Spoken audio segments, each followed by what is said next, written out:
Ito guys, tingnan nyo.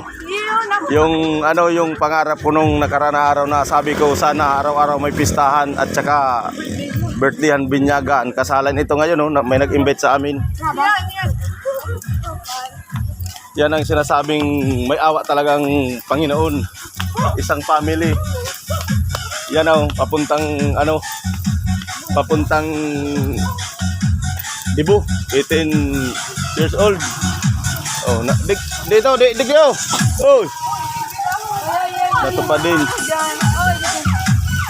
Mali. Ha?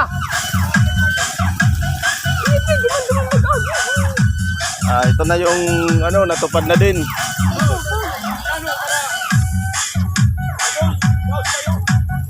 Natupad na din yung panalangin namin na nung nakarang sabi ko dapat araw-araw may pistahan tapos kasalan, ito natupad na.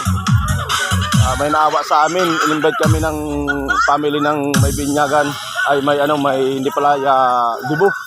Na-invite kami, siguro nakita yung vlog ko na awa. Kaya kanina ako may youth talaga, tingnan, ito na, nandito na kami. Isang family sa Dibu. Diba, makakatipid kami kasi na-invite kami sa sa birthday.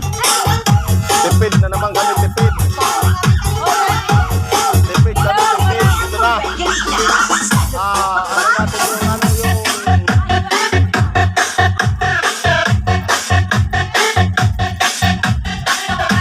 Ito na yung mga bisita. Nagiinuman na ako.